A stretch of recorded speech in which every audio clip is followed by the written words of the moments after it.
नमस्कार। आप सभी प्रिय दर्शकों को जय श्री सीताराम जी। दोस्तों, प्रकाश के देवता भगवान सूर्य अपने रक्षक मंगल के साथ 16 नवंबर 2023 से लेकर 16 दिसंबर 2023 तक आपके जीवन भाव में गोचर करेंगे। इस दौरान भगवान सूर्य आपके घर में रहेंगे। इसके अलावा 16 नवंबर से 27 दिसंबर तक भगवान मंगल भी आपके जीवन भाव में रहेंगे। ये दोनों ग्रह मंगल और शुक्र आपके प्रबल योग कारक ग्रहों में से हैं। इन दोनों का एक साथ होना किसी विशेष शुभ घटना की ओर इशारा कर सकता है। ध्यान दीजिए, ये ग्रह वृश्चिक राशि में प्रवेश कर रहे हैं, जो कि मंगल की ही राशि है। वृश्चिक जल तत्व की राशि है और ये दोनों अग्नि तत्व के ग्रह हैं। इस प्रकार जल तत्व की राशि में प्रवेश करने से इन्हें एक शांति प्राप्त होगी। आप समझिए कि बहुत आग जल रही है और हमें बहुत गर्मी लग रही है। कुछ देर के लिए हम स्नान कर लेते हैं और बहुत शांति महसूस करते हैं।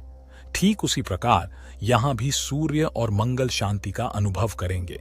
मतलब, जहां भी आपके जीवन में ज्योतिष के स्वामी स्थित हैं, वहां आपको शुभता मिलेगी।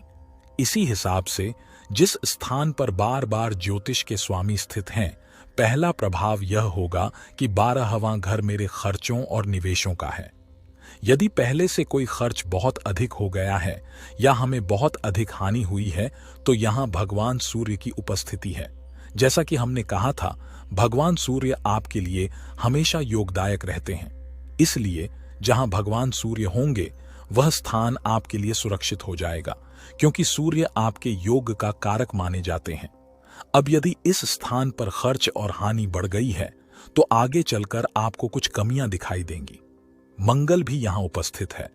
मतलब यह कि शाह साहब के अंदर इतना ही समय होगा जिसमें वे सोचेंगे कि मैं अपनी बाधाओं और हानियों को कैसे रोक सकता हूं। आप सब इस पर सबसे ज्यादा कार्य करने वाले हैं और वहां से कुछ बेहतर समाधान निकाल कर देंगे भी। दूसरी ओर यह हमारे लिए एक बहुत ही अच्छा स्थान माना गया है। इस समय यदि आप कोई ध्यान करते हैं, कोई आराधना करते हैं, कोई मेडिटेशन करते हैं, तो यह आपकी इस बड़ी कृपा से कम नहीं समझा जाएगा। सूर्य भगवान आपको यहां जागृति प्रदान करेंगे। सूर्य भगवान को आरोग्य के देवता माना जाता है, इसलिए वे आरोग्य की प्राप्ति में भी इस समय महत्वपूर्ण भूमिका निभा सकते हैं। अब सूर्य भगवान आपके 9वें भाव में प्रवेश कर रहे हैं, जो हमारे भाग्य से संबंधित है। इसका अर्थ है कि इस समय में हम अपने भाग्य का उपयोग करके अधिक प्रयास कर सकते हैं और सफलता प्राप्त कर सकते हैं। यदि आप विदेश जाना चाहते हैं या विदेश से संबंधित कोई कार्य कर रहे हैं, तो वहां आपको सफलता मिल सकती है। यदि आप कोई धार्मिक यात्रा करना चाहते हैं या अपने परिवार के साथ किसी यात्रा पर जाना चाहते हैं, तो यह सही समय होगा। आप विदेश में यात्रा से संबंधित कार्य कर सकते हैं, जहां आपको सफलता मिलने की संभावना है। जब भी हम किसी यात्रा पर जाते हैं, खासकर धार्मिक यात्रा पर, तब तक हमें सफलता मिलती है। इसका प्रभाव यह होता है कि आपके 9वें भाव की जागृति हो जाती है। हां, पिता के स्वास्थ्य के लिए यह अच्छा नहीं माना जा सकता, क्योंकि पिता भाव के स्वामी के 12वें घर में जाने से पिता के स्वास्थ्य में चिंता हो सकती है या उनके चिकित्सालय या हॉस्पिटल से संबंधित खर्चे बढ़ सकते हैं। इस बात का भी ध्यान रखना जरूरी है। अपने वरिष्ठों से अधिक आपको मनमुटाव की स्थिति को आगे नहीं बढ़ने देना चाहिए। यदि इस समय पर हम अपने वरिष्ठों के साथ अच्छे संबंध बनाए रख पाते हैं, तो यह बेहतर साबित होगा। दूसरी ओर आपको समझना चाहिए कि मंगल का प्रभाव आपके 5वें भाव में है, जो आपके संतान का प्रतिनिधित्व करता है। चूंकि मंगल सदैव आपके बारे में घर के स्वामी हैं, इसलिए 5वें भाव का 12वें भाव में जाना इस बात का संकेत देता है कि आपके संतान समय समय पर आपसे दूर हो सकते हैं। यह 2 तरह से हो सकता है, भौतिक रूप से या मानसिक रूप से। संतान अपनी शिक्षा या करियर के लिए आपसे दूर जा सकते हैं इस अवधि के दौरान, क्योंकि 12वें भाव पर मंगल का प्रभाव है। 5वां भाव हमारा स्वयं का शिक्षा से संबंधित होता है। यदि आप स्वयं एक विद्यार्थी हैं, तो इस समय आपके लिए दूर कहीं जाने का अवसर उपलब्ध हो सकता है। 5वां भाव हमारे शेयर बाजार में निवेश को दर्शाता है, जबकि भाव हमारे निवेश को इंगित करता है। 16 नवंबर से 27 दिसंबर के बीच आपके लिए किसी निवेश का अवसर उपलब्ध हो सकता है। आप उस क्षेत्र में निवेश कर सकते हैं जहां आपकी रुचि है और इससे आपको अच्छा लाभ मिल सकता है। अब पांचवां भाव आपकी रचनात्मकता का स्थान बन गया है। यह एक अच्छा चरण हो सकता है जहां आप अपनी क्षमताओं को निखार सकते हैं। आप अपने प्रयासों से अपने जीवन की बाधाओं पर धीरे धीरे विजय प्राप्त कर सकते हैं। इस समय मंगल के पास 3 दृष्टियां हैं, जबकि भगवान सूर्य के पास केवल 1।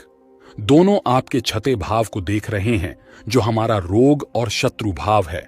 भगवान सूर्य के पास एक प्रबल शक्ति और प्रकाश है।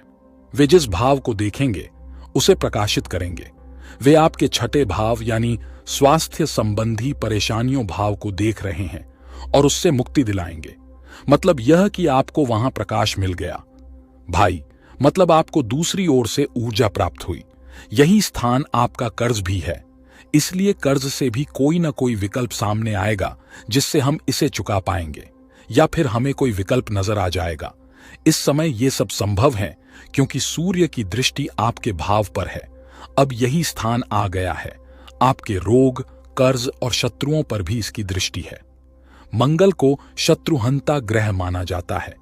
जब मंगल देव की दृष्टि हमारे विरोधियों पर पड़ती है तो वे हमारे लिए लाभदायक हो सकते हैं। हमारे कई प्रकार के विरोधी होते हैं। कुछ हमारे मित्र भी होते हैं। कुछ ऐसे लोग भी होते हैं जो हमारे बीच रहते हुए भी हमसे शत्रुता रखते हैं। उन्हें गुप्त शत्रु कहा जाता है और गुप्त स्थान भी होता है। हमारा 12वां घर 8वें भाव के समान है, इसीलिए इस समय आप गुप्त शत्रुओं पर बिजली के रूप में प्रभाव डाल सकते हैं। अब घर के बारे में, छठा भाव हमारा क्या है? छठा भाव हमारे नौकरी का स्थान भी होता है। इसलिए जो लोग बाहर नौकरी करते हैं या नौकरी के लिए बाहर जाना चाहते हैं, उनके लिए यह बहुत अच्छा समय होगा। सूर्य की दृष्टि सरकारी नौकरी से जुड़ी हुई है। अगर नौकरी में कोई समस्या या मुश्किल है तो भी आपको अच्छा अनुभव मिल सकता है, क्योंकि आपके योग कारक ग्रहों की दृष्टि आपके छठे भाव पर पड़ रही है, जो प्राप्ति का स्थान है। दैनिक आय के लिहाज से भी यह अच्छा माना जाएगा। अब सूर्य और मंगल की 2 और महत्वपूर्ण दृष्टियां बाकी हैं। पहली दृष्टि आपके तीसरे भाव पर पड़ेगी। मंगल ग्रह स्वयं साहस के देवता माने जाते हैं और 27 दिसंबर तक स्थान परिवर्तन के लिए अनुकूल समय है। इस दौरान आप में पर्याप्त साहस और सहन शक्ति आएगी, जिससे आप अपनी समस्याओं का सामना कर सकेंगे और उन्हें दूर करने का प्रयास कर सकेंगे।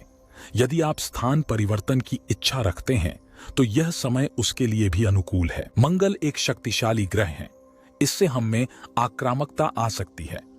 मंगल की दृष्टि आपके 8वें भाव पर पड़ रही है, जो आपके वैवाहिक जीवन को प्रभावित करेगी।